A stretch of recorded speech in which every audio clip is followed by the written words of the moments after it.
cette table ronde sur les produits sans fumée un enjeu. Effectivement, c'est un enjeu pour le consommateur et pour l'économie parce que la normalisation de ces produits va permettre la protection des mineurs. Ça va permettre l'interdiction totale de vente de ces produits aux mineurs. Et puis, ça va permettre également d'assurer la qualité et la sécurité de ces produits.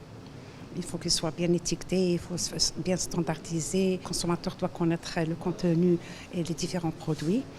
Et puis, l'information du consommateur.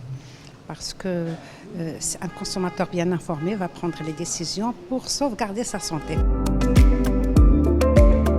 Moi, en tant que consumériste, mon rôle, ce n'est pas de dire ne fumez pas ou la fumez, sachant très bien qu'effectivement, la cigarette nuit à la santé du consommateur. Mais qu'en est-il de ceux qui ne peuvent pas arrêter de fumer?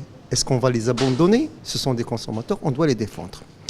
D'où effectivement la mise en place de cette norme qui est maintenant devenue une norme obligatoire. C'est une très bonne initiative du ministère de l'Industrie et du Commerce. Maintenant, si j'ai cette norme-là, c'est une bonne chose et elle est sur deux volets. Le premier volet, c'est le volet informatif parce que le plus important, c'est d'informer le consommateur de ce qu'il est en train va pouvoir peut-être consommer. La deuxième des choses, c'est effectivement la norme vient cadrer les constituants du produit et les dosages effectivement du produit. Notre souhait, c'est effectivement quand on mettra en place, d'ailleurs ça va être au mois de février, cette norme sera obligatoire et donc exécutoire à partir du mois de février 2026. Notre souhait, c'est que, mis à part l'obligation, il va falloir le contrôle.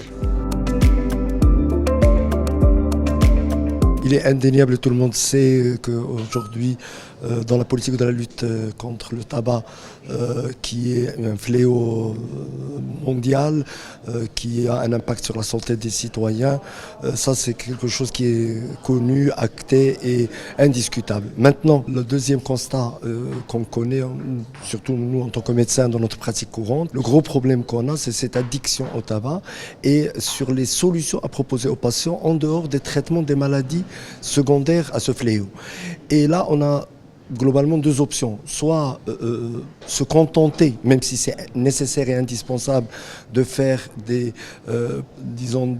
une communication de sensibilisation, de lutte contre le tabagisme, mais qui malheureusement, toute seule, et que ce soit chez nous au Maroc ou dans tous les pays au monde, n'est pas suffisante. Il faut qu'on essaie de réfléchir à toutes les autres options, qu'elles soient médicales, qu'elles soient psychologiques, qu'elles soient économiques, pour essayer bien sûr de réduire cette addiction au tabac qui est indiscutable. On ne peut pas se contenter de jouer avec une formule binaire, c'est soit 0, soit 1.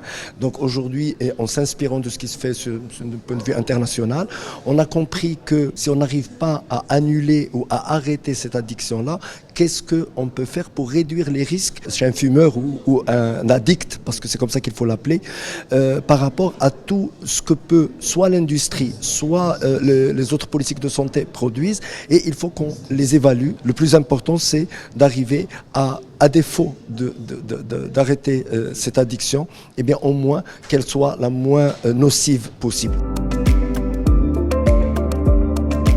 Je profite de cette occasion pour essayer d'éclairer sur les tenants aboutissants qui encadrent un peu, aussi bien sur le plan réglementaire que sur le plan économique, que sur le plan social bien sûr, que sur le plan médical. Je voudrais aussi attirer l'attention sur les nouvelles formes de vape et les nouvelles formes de consommation nicotinique. C'est des produits qui sont nouveaux, hein. Donc on ne connaît pas grand-chose. Hein. Puisqu'ils sont nouveaux, il va falloir un peu de temps pour avoir un recul et faire de la recherche scientifique.